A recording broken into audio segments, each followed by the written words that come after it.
रायपुर में जल संरक्षण और जल संवर्धन विषय पर कार्यशाला मुख्यमंत्री विष्णुदेव साय ने किया संबोधित। कहा, जल संरक्षण के लिए सभी को करना होगा काम। शहीद सीताराम कंवर की पुण्यतिथि पर समारोह आयोजित। सीएम विष्णुदेव साय ने किया संबोधित। शहीद सीताराम कंवर की प्रतिमा का किया अनावरण। शक्ति में प्रतिभा सम्मान समारोह का आयोजन। उप मुख्यमंत्री ने मेधावी छात्र छात्राओं का किया सम्मान। उत्कृष्ट कार्य करने वालों को किया सम्मानित। शक्ति में वीर शहीद कमलेश साहू के जन्मदिवस पर कार्यक्रम आयोजित। उप मुख्यमंत्री अरुण साव ने प्रतिमा का किया अनावरण। शहीद को भावपूर्ण अर्पित की श्रद्धांजलि। और कोंडागांव में एसडीएम ने कुम्हारपारा आंगनबाड़ी का किया निरीक्षण। नए भवन के लिए शाखा कार्यालय भेजा प्रस्ताव। डीएम नुपुर राशिपन्ना के निर्देश पर की कार्रवाई। नमस्कार, छत्तीसगढ़ की खबरों में आपका स्वागत है। मैं हूं आपके साथ शैलजा त्यागी। तो मुख्यमंत्री विष्णुदेव साय ने सुजलाम भारत के अंतर्गत रायपुर स्थित ओमाया गार्डन में जल संरक्षण और जल संवर्धन विषय पर आयोजित कार्यशाला का विमोचन किया और साथ ही उन्होंने जनता को संबोधित किया, जहां सीएम ने कहा कि जल संरक्षण के लिए हम सभी को मिलकर काम करना होगा, तभी हम अपने भविष्य को सुरक्षित रख पाएंगे। इस अवसर पर उन्होंने जल कलश पर जल अर्पित कर जल संचयन का संदेश दिया। कार्यक्रम के शुभारंभ अवसर पर मुख्यमंत्री ने पृथ्वी के प्रतीक स्वरूप स्थापित कलश में केलो नदी का पवित्र जल अर्पित किया और जल संरक्षण और संचयन का संदेश दिया। वहीं जल संसाधन विभाग के सचिव राजेश सुकुमार टोपो ने कार्यक्रम की जानकारी देते हुए बताया कि प्रधानमंत्री के मार्गदर्शन में इस कार्यक्रम की संकल्पना की गई है। उन्होंने कहा कि जल संरक्षण के क्षेत्र में कार्यरत 300 से अधिक लोगों ने अपना पंजीयन कराया है। इस दौरान कार्यक्रम में पद्मश्री फूलबासन बाई यादव, नगरीय प्रशासन विभाग के सचिव डॉक्टर बसवराजू एस, लोक स्वास्थ्य यात्रिकी विभाग के सचिव मोहम्मद कैसर अब्दुल हक सहित बड़ी संख्या में गणमान्य उपस्थित रहे।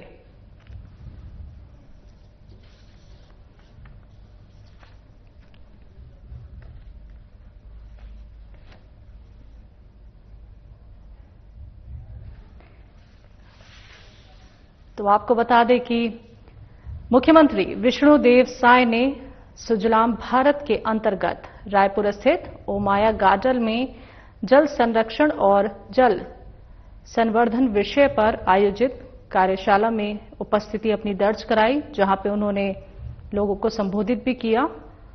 तो जल संसाधन विभाग के सचिव राजेश सुकुमार टोपो ने कार्यक्रम की जानकारी देते हुए कहा कि प्रधानमंत्री के मार्गदर्शन में इस कार्यक्रम की संकल्पना की गई है, तो हम अपने भविष्य को सुरक्षित रख पाएंगे। इस अवसर पर ये कहा है मुख्यमंत्री विष्णुदेव साय ने। कार्यक्रम के शुभारंभ अवसर पर मुख्यमंत्री ने तमाम बातें कही, जल संरक्षण और संचयन का संदेश दिया।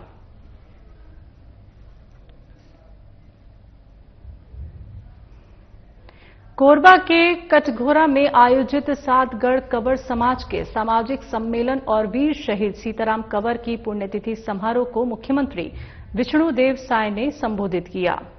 तो जहां उन्होंने कहा कि छत्तीसगढ़ के अनुसूचित जनजाति वर्ग के युवाओं को कलेक्टर, एसपी, डॉक्टर और इंजीनियर बनते देखना ही हमारी मंशा है।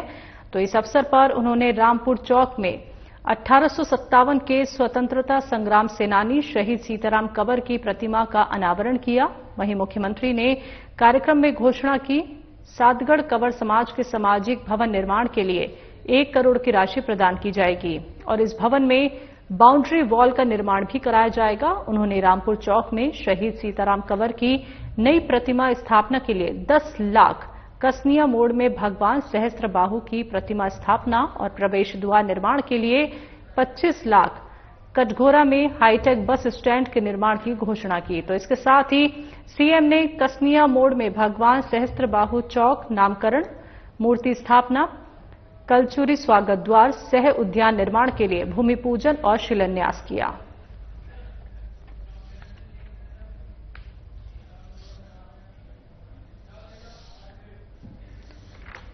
तो कोरबा के कटघोरा में आयोजित सातगढ़ कंवर समाज के सामाजिक सम्मेलन और वीर शहीद सीताराम कंवर की पुण्यतिथि समारोह को मुख्यमंत्री विष्णुदेव साय ने संबोधित किया। तो इस अवसर पर उन्होंने रामपुर चौक में 1857 के स्वतंत्रता संग्राम सेनानी शहीद सीताराम कंवर की प्रतिमा का अनावरण भी किया। तो वहीं मुख्यमंत्री ने कार्यक्रम में घोषणा की है कि सादगढ़ कंवर समाज के सामाजिक भवन निर्माण के लिए 1 करोड़ की राशि प्रदान की जाएगी। उन्होंने रामपुर चौक में शहीद सीताराम कंवर की नई प्रतिमा स्थापना के लिए 10 लाख, कसनिया मोड़ में भगवान सहस्त्र बाहु की प्रतिमा स्थापना और प्रवेश द्वार निर्माण के लिए 25 लाख और वहीं कटघोरा में हाईटेक बस स्टैंड के निर्माण की घोषणा की है। तो शहीद सीताराम कंवर की पुण्यतिथि पर कार्यक्रम ये आयोजित किया गया।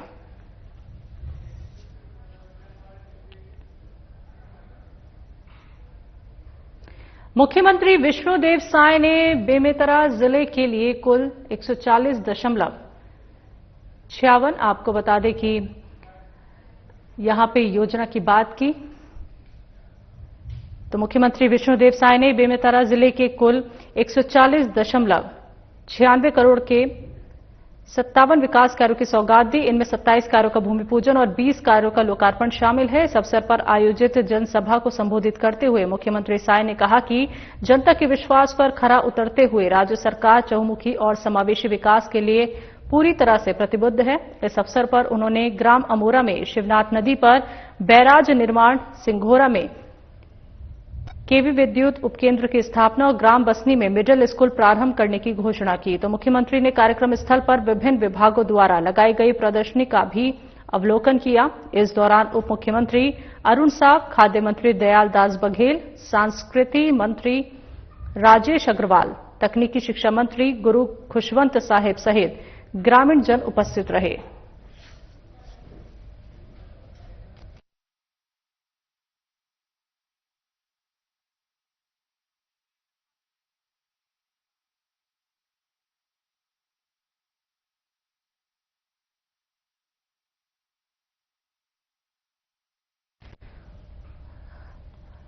तो सीएम ने जिले को 47 विकास कार्यों की सौगात दी है। आपको बता दें कि इनमें 27 कार्यों का भूमि पूजन और 20 कार्यों का लोकार्पण शामिल है।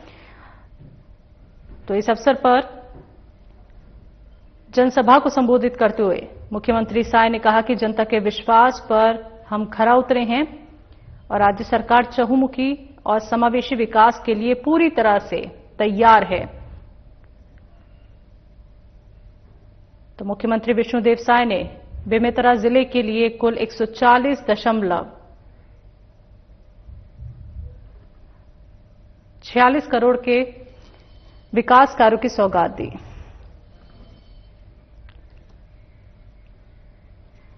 उप मुख्यमंत्री अरुण साव ने हसौद के शासकीय कॉलेज के सामने भी शहीद कमलेश साहू के जन्मदिवस के अवसर पर उनकी प्रतिमा का अनावरण किया। इस अवसर पर उन्होंने शहीद को भावपूर्ण श्रद्धांजलि अर्पित की और उनके अदम्य साहस, राष्ट्रीय सेवा की भावना को नमन किया। वहीं उप मुख्यमंत्री साय ने कहा कि मां भारती के वीर सपूत कमलेश साहू ने 13 सितंबर 2023 को नारायणपुर जिले के छोटे डोंगर क्षेत्र में हुए आईईडी ब्लास्ट में सर्वोच्च बलिदान दिया। तो उच्च शिक्षित होने के बावजूद उन्होंने देश सेवा के लिए सशस्त्र बल का मार्ग चुना और मातृभूमि की रक्षा के लिए हंसते हंसते अपने प्राण न्यौछावर कर दिए।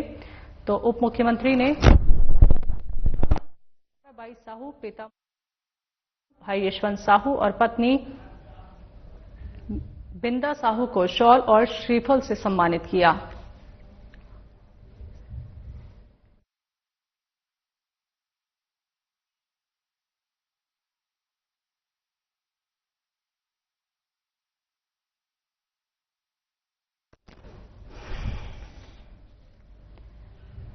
तो उप मुख्यमंत्री अरुण साव ने हसौद के शासकीय कॉलेज के सामने वीर शहीद कमलेश साहू के जन्मदिवस के अवसर पर उनकी प्रतिमा का अनावरण किया। साथ ही उप मुख्यमंत्री साहब ने कहा कि मां भारती के वीर सपूत कमलेश साहू ने 13 सितंबर 2023 को नारायणपुर जिले के छोटे डोंगर क्षेत्र में हुए आईईडी ब्लास्ट में सर्वोच्च बलिदान दिया।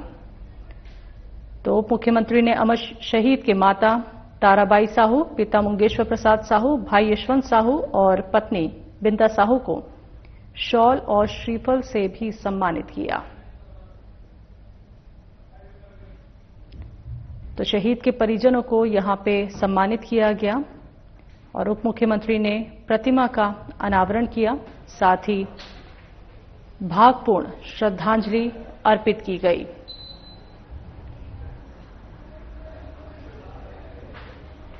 तो इस अवसर पर शहीद को भावपूर्ण श्रद्धांजलि अर्पित करने के साथ उनके अदम्य साहस, राष्ट्र सेवा की भावना को नमन किया गया। उप मुख्यमंत्री अरुण साव वीर शहीद कमलेश साहू का जन्मदिवस मनाने के लिए पहुंचे।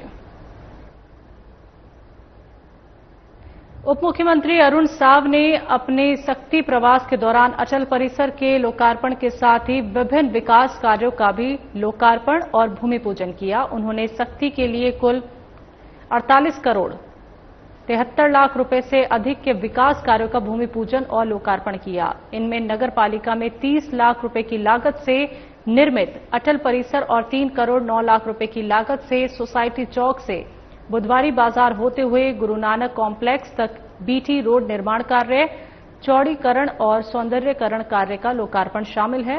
तो मुख्यमंत्री ने 4 करोड़ 41 लाख रुपए की लागत से बनने वाले नालंदा परिसर का भूमि पूजन भी किया। तो उप मुख्यमंत्री ने पंडित दीनदयाल उपाध्याय उद्यान के जीर्णोद्धार और सौंदर्यकरण के लिए 40 लाख रुपए और श्यामा प्रसाद मुखर्जी सभागार सामुदायिक भवन के जीर्णोद्धार और सौंदर्यकरण के लिए 50 लाख रुपए देने की बात कही। तो इस दौरान नगर पालिका के अध्यक्ष श्याम सुंदर अग्रवाल, पूर्व मंत्री मेघाराम साहू, शक्ति जिला पंचायत की अध्यक्ष द्रौपदी कीर्तन चंद्रा सहित पार्षदगण, जनप्रतिनिधि, गणमान्य नागरिक मौजूद रहे।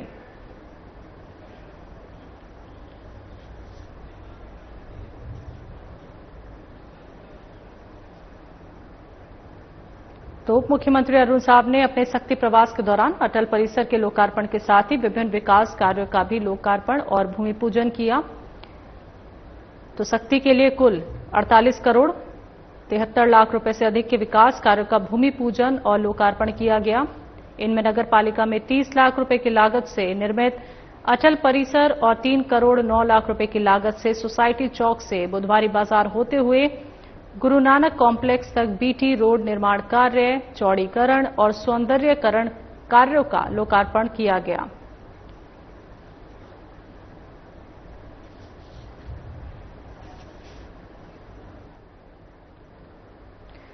शक्ति में उप मुख्यमंत्री अरुण साव ने सामुदायिक भवन जिला साहू संघ द्वारा आयोजित प्रतिभा सम्मान समारोह में 10वीं और 12वीं कक्षा के 250 से अधिक मेधावी छात्र छात्राओं का सम्मान कर उत्साहवर्धन किया। इस अवसर पर विभिन्न कार्य क्षेत्रों में उत्कृष्ट कार्य करने वाले सामाजिक जनों को भी सम्मानित किया गया।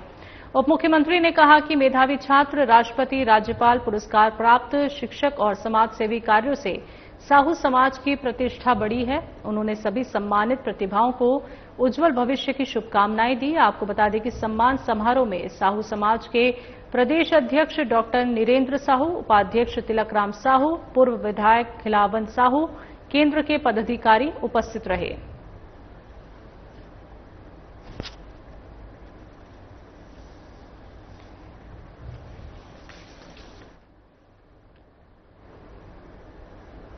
बिलासपुर में उप मुख्यमंत्री अरुण साव कोटा के सीवी रमन विश्वविद्यालय में आयोजित 3 दिवसीय पूर्वी क्षेत्रीय अंतर विश्वविद्यालयीन पुरुष कबड्डी प्रतियोगिता के विजेताओं को पुरस्कार वितरण किया गया।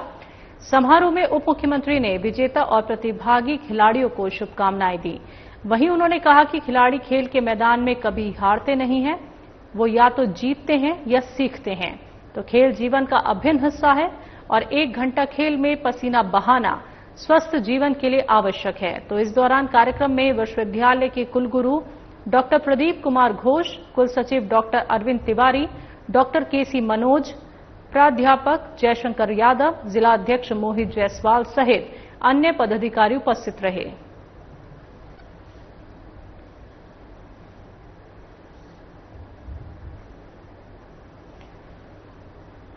तो पुरुष कबड्डी प्रतियोगिता का बिलासपुर में आयोजन किया गया था, जहां पे उप मुख्यमंत्री ने विजेताओं को बधाई दी, उन्हें पुरस्कार देकर सम्मानित किया गया और सभी प्रतिभागी खिलाड़ियों को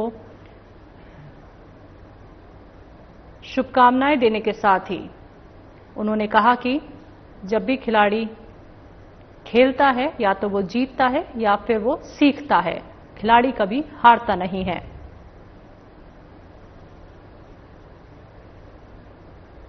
कोंडागांव केशकाल विकासखंड के ग्राम पंचायत गारावड़ी के कुम्हारपारा आंगनबाड़ी केंद्र में एक बच्चे का आंगनबाड़ी में खेल खेल में कई सवालों के जवाब देते हुए और आंगनबाड़ी कार्यकर्ता द्वारा दिए जा रहे शिक्षा का प्रदर्शन करते वीडियो और जर्जर भवन की जानकारी मिलने पर कलेक्टर नुपुर राशि पन्ना के निर्देश पर एसडीएम केशकाल आकांक्षा नायक ने उक्त केंद्र का निरीक्षण किया।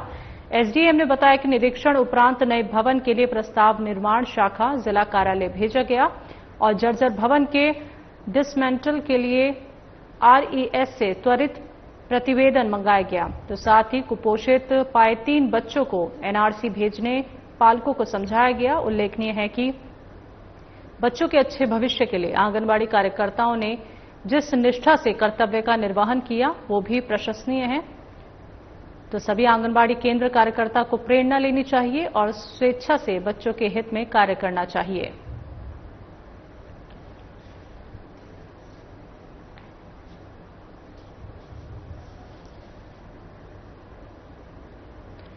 कोरबा जिले के उपनगरीय क्षेत्र बालको वेदांता प्लांट गेट के सामने सड़क की स्थिति इस कदर खराब हो चुकी है कि वो आने जाने वाले राहगीरों को काफी मुश्किलों का सामना करना पड़ता है। सोचने का विषय ये है कि यहां बालको वेदांता का मुख्य गेट है, जहां रोज सैकड़ों कर्मचारी और स्वयं खुद प्लांट के उच्च अधिकारी भी आना जाना करते हैं, लेकिन बालको वेदांता इस ओर कोई ध्यान नहीं देता, हमेशा बड़ी दुर्घटना का इंतजार करता है, जो काफी सोचने वाली बात है। इस गेट के सामने बालको का मुख्य बाजार भी लगता है। रोज यहां की जन नागरिक अपनी जान जोखिम में डाल यहां आना जाना करते हैं। ये काफी चिंता का विषय बना रहता है। तो इस मार्ग पर कई बार दुर्घटना हो चुकी है, तब भी बालको वेदांता प्रशासन मौन बना रहता है।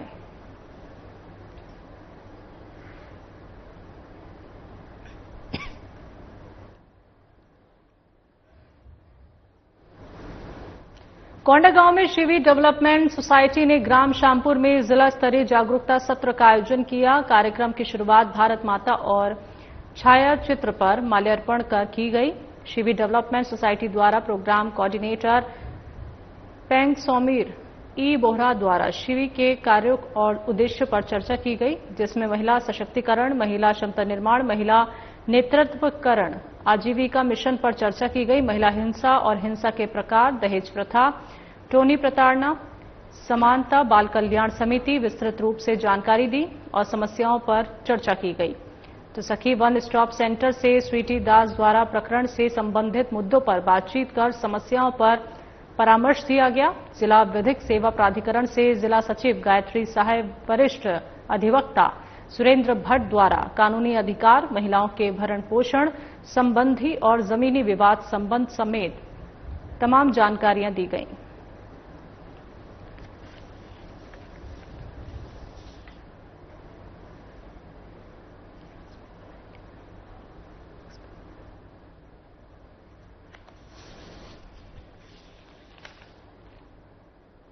तो आपको बता दें, कोंडागांव में शिवी डेवलपमेंट सोसाइटी ने ग्राम श्यामपुर में जिला स्तरीय जागरूकता सत्र का ये आयोजन किया। तो कार्यक्रम की शुरुआत भारत माता की छायाचित्र पर माल्यार्पण करके की गई। तो शिवी के कार्यों और उद्देश्य पर चर्चा की गई। साथ ही साथ महिला हिंसा और हिंसा के प्रकार, दहेज प्रथा, टोनही प्रताड़ना, समानता बाल कल्याण समिति ने इसको लेके भी विस्तृत जानकारी दी।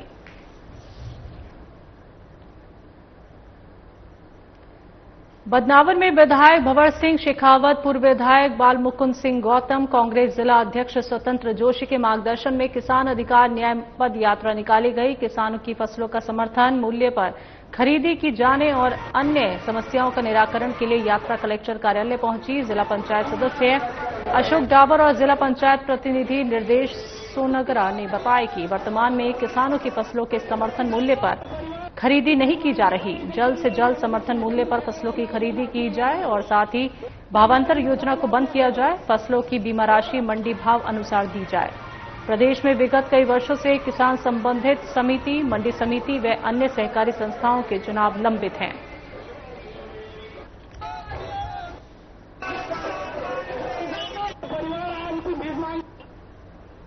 बदनावर के समीप ग्राम भैसौला में चोरों ने नवनिर्मित हनुमान जी के मंदिर पर दिन दहाड़े चोरी की घटना को अंजाम दिया, जिसमें चांदी का मुकुट, चेन, कुंडल शामिल हैं, जिनकी कीमत करीब 70,000 बताई जा रही है। दिन दहाड़े हुई चोरी से ग्रामीणों में आक्रोश का माहौल है। ग्रामीणों का कहना है कि जब दिन दहाड़े मंदिर को चोर नहीं छोड़ रहे तो आम लोगों के घरों का क्या होगा, खेतों पर क्या आलम होगा। सभी ने चोर को जल्द पकड़ने की मांग की। वहीं मंदिर के पुजारी देवीलाल उपाध्याय ने बताया कि सुबह ताला लगाकर वो चले गए थे। शाम को लौटने पर ताला टूटा मिला। उन्होंने समिति के सदस्य के साथ मिलकर भैंसोला चौपाटी स्थित पुलिस चौकी पर रिपोर्ट दर्ज कराई। पुलिस ने मामला दर्ज कर जांच शुरू कर दी है।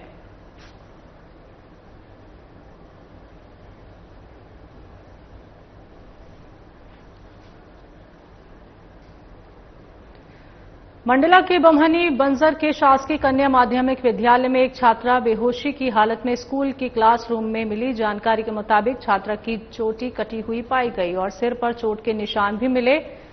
तो स्कूल स्टाफ ने तुरंत छात्रा को सामुदायिक स्वास्थ्य केंद्र पहुंचाया, जहां उसका उपचार जारी है। घटना की जानकारी मिलते ही पुलिस और शिक्षा विभाग के अधिकारी स्कूल पहुंचे। स्थानीय लोगों ने घटना को लेकर आशंका और भय का माहौल देखा जा रहा है। वहीं स्कूल प्रबंधक का कहना है कि मुझे किसी भी प्रकार की कोई जानकारी नहीं है और सुबह जैसे ही जानकारी मुझे लगी तो मैं सीधे हॉस्पिटल पहुंचा। वहां पर लड़की बेहोशी की स्थिति में थी, जो कुछ भी बोलने के काबिल नहीं थी। तो सीसीटीवी की फुटेज मिलने पर पूरी जानकारी मिलेगी। तो जांच अभी जारी है।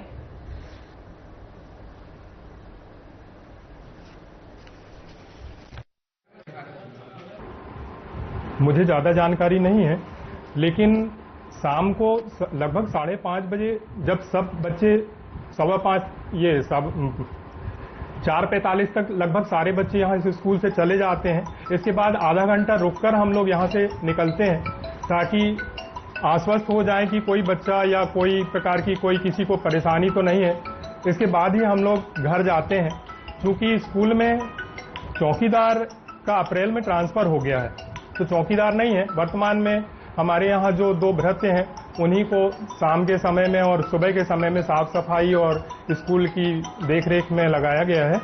और रात्रिकालीन इस समय कोई भी यहाँ पर स्कूल में नहीं है। इसके लिए मैंने वरिष्ठ कार्यालय कुछ लगभग 3 महीने पहले लिखित में आवेदन किया था कि कोई कंटेंजेंट चौकीदार की व्यवस्था की जाए अथवा अभी कोई नियमित कर्मचारी यहाँ दिया जाए। आपका मैटर है अभी की स्थिति में ये है कि एक लड़की जो है यहाँ पे रात भर रहती है, उसके साथ में उसकी चोटी काट दी जाती है, उसके सिर से जो ब्लड निकलता है। इस मामले में क्या कहेंगे आप? इसके बारे में मुझे ज्यादा जानकारी नहीं है, चूंकि मैं यहाँ था नहीं। अब क्या हुआ कैसे हुआ या तो वो छात्रा बता पाएगी या फिर सीसीटीवी फुटेज से चेक करवाने पर पता लग पाएगा। उसके साथ में जो बच्ची पढ़ती हैं, वे लोग जब कोचिंग से आई हैं तो यहाँ स्टैंड में हमको मिल गई। स्टैंड में जब मिली है तो हम उनसे पूछे कि भाई जो भी है सही सही बताओ क्या बात है, कल अपर्णा आपके साथ रही कि नहीं रही है? वे बोली कि हाँ भैया रही है, दिन भर रही है। इसके बाद जो है वे लोग स्कूल चले गए। जस्ट स्कूल गए हैं और वे मेरे पास फिर लौट के आ गए, भैया स्कूल में वो अपर्णा डली है वहाँ कमरे में। ऐसे करके जैसे ही बताए तो हम मोटरसाइकिल से तुरंत निकल गए हैं। जाके देखे तो बिल्कुल पट्ट पड़ी थी। जब दाहिने हाथ की उंगली कपी है तब हम सोचे कि यार नहीं जिंदा है। तो हम लोग जितने वहाँ थे सब एक दूसरे को उठाए और पकड़ के लेके आ गए सर। लेके आके यहीं एडमिट कर दिए हैं। बस इतनी बात है। कोई हरदाहा साहब आए थे तो हरदाहा साहब बोल रहे थे कि हमारे पास तो आना था रात में। अब मैं तो घर में यहाँ था नहीं। यहाँ नहीं होने के कारण जो है हम उनके पास नहीं गए हैं। सिर में चोट के निशान है सर, दो चोट के निशान है, छोटे छोटे चोट के निशान है। और एक साइड की बाल कटी हुई हैं, बाल जो अच्छी इतनी बड़ी लंबी लंबी कटी हुई हैं। एक चोटी कहना चाहिए, एक चोटी पूरी कटी हुई है और एक चोटी पूरी लंबी अभी भी है। खबरों में अभी के लिए इतना ही। मुझे दीजिए इजाजत। नमस्कार।